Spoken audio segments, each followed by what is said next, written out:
పార్వతీదేవి మరణము అంటుంటారు కదా, చనిపోయింది ఆ ప్రాణి అంటారు కదా. ఆ చనిపోవడము అన్న మాటకు అర్థం ఏమిటి అని అడిగితే నిత్యుడాత్ముండు దేహమనిత్యము అతడు ముదిమి తెవులున వికృతమై అది వికలత పొందుటయు దాని తొరగి తా పోవునట్టి దశకు మరణమన్ వేరయ్యత్ తనులతాంగి. ఒక శరీరంతో జీవుడు ఈ లోకంలోకి వస్తాడు.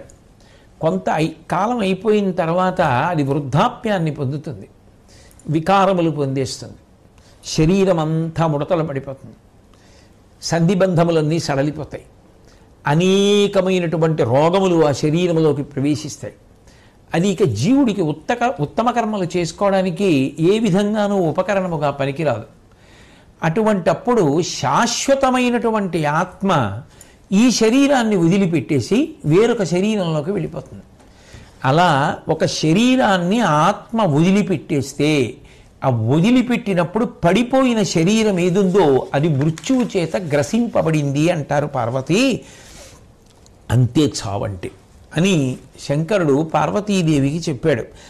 తర్వాత పార్వతీదేవి అడిగింది, వ్యక్తి యొక్క ఆయుర్దాయం రక్షింపబడాలి అంటే, ఆయుర్దాయం పెరగాలి అంటే ఎటువంటి కర్మలు చేయవలసి ఉంటుంది? క్షమయు, సత్యంబు, కృపయు, శౌచమును, గురుల వలని భక్తియు, ఆయువు పొలుపునిచ్చు, అలుక, బొంకు, క్రూరత, శుచితాపగమము, గురు విరోధమాయువు కడు కుందచేయు. నిజంగా చెప్పాలి అంటే ప్రథమో దైవ్యోభిషకు అంటుంది కదా రుద్రాధ్యాయం. మీరు కొంచెం ఇటువంటివి తగ్గించుకోకపోతే మీరు ఆరోగ్యం పాడు చేసుకుంటారు సుమా అంటుంటారు వైద్యులు. సర్వసాధారణంగా ఆయువు వృద్ధి పొందడానికి వైద్యుల నోటి వెంట ఏ మాటలు వస్తాయో అవి ముందు శంకరుడి నోటి వెంట వచ్చినవి. ఆయువు పెరగడానికి క్షమ, ఓర్పు కావాలి. ఓర్పు ఉన్నవాడు ఉద్వేగపడడు కాబట్టి ఆయనకి అనారోగ్యాలు సంప్రాప్తించి రోగాలు వచ్చి తొందరగా మరణించడం అన్నది ఉండకపోవచ్చు. వేరు కారణాలకి వెళ్ళిపోతే మనం చెప్పలేము. కానీ క్షమయు, సత్యంబు, అబద్ధాలాడేవాడికి భయం, ఎవరికి ఏం తెలిసిపోతుందో, మనం అబద్ధం ఆడాం కదా అది తెలిసిపోయిన తర్వాత ఏ ఇబ్బందులు వస్తాయో అని. సత్యం పలికేసినటువంటి వాడికి అక్కడతో ఆ గొడవ వదిలిపోయింది. కాబట్టి సత్యము, కృపయు, సకల ప్రాణుల పట్ల దయ కలిగినటువంటి వాడు ప్రేమతో ఆలోచిస్తాడు. ఎవరిని బాధ పెట్టాలి అన్న ఆలోచన ఆయనకు ఉండదు. అటువంటి ఆలోచన లేనప్పుడు పరమ ప్రశాంతంగా ఉంటాడు. కాబట్టి దయయు, అకృపయు, శౌచమును, బాహ్యంలోనూ శౌచంతో ఉండడం, శుచిత్వంతో ఉండడం, లోపల మంచి భావాలతో ఉండడం.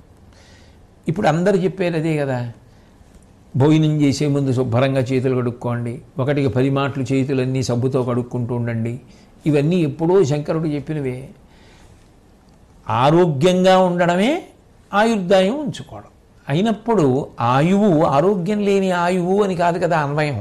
ఆయుర్దాయం అంటే ఆరోగ్యంతో కూడుకుని అనే అన్వయం చేయవలసి ఉంటుంది. అయినప్పుడు బాహ్య శౌచము, ఆంతర శౌచము ఈ రెండూ నిలబెట్టుకోవడం. గురువుల మీద భక్తి, వాళ్ళు మన జీవితం ఉద్ధరింపబడడానికి, మంచి విషయాలు తెలియడానికి, మన జీవితం ఒబ్బిడి కావడానికి, ఉత్తర జన్మల యందు కూడా మనకి పనికొచ్చేటటువంటి పుణ్యములు చేయించడానికి కావలసిన సారవంతమైన మాటలను అందించగలిగిన ప్రజ్ఞాధురీణులు అనేటటువంటి నిశ్చయాత్మకమైనటువంటి భావము మనసులో స్థిరమై నిలబడడం గురువుల యందు భక్తి. ఈ లక్షణములు ఎవరికి ఉంటాయో వాళ్ళకి ఆయుర్దాయము వృద్ధి పొందుతుంది. అలుక, కోపం, అయినదానికి కానిదానికి ప్రతిదానికి కోపం, ఆ కోపం చేత ఉద్వేగం, ఆ కోపం ఉన్నవాడు ఊగిపోతూ ఉంటాడు, నిద్రపోడు. ఏమవుతుంది? ఏ రక్తపోటో వస్తుంది, ఆయన ఆరోగ్యమే పాడవుతుంది, ఆయుర్దాయం చెడిపోతుంది. బొంకు, అబద్ధాలు ఆడిన వాడికి ఎప్పుడు భయమే. అబద్ధం ఆడి చేశాను, అది తెలిసిపోతే ఏమవుతుందో, నలుగురిలో ఏమడుగుతారో అని ఎప్పుడూ బెంగే.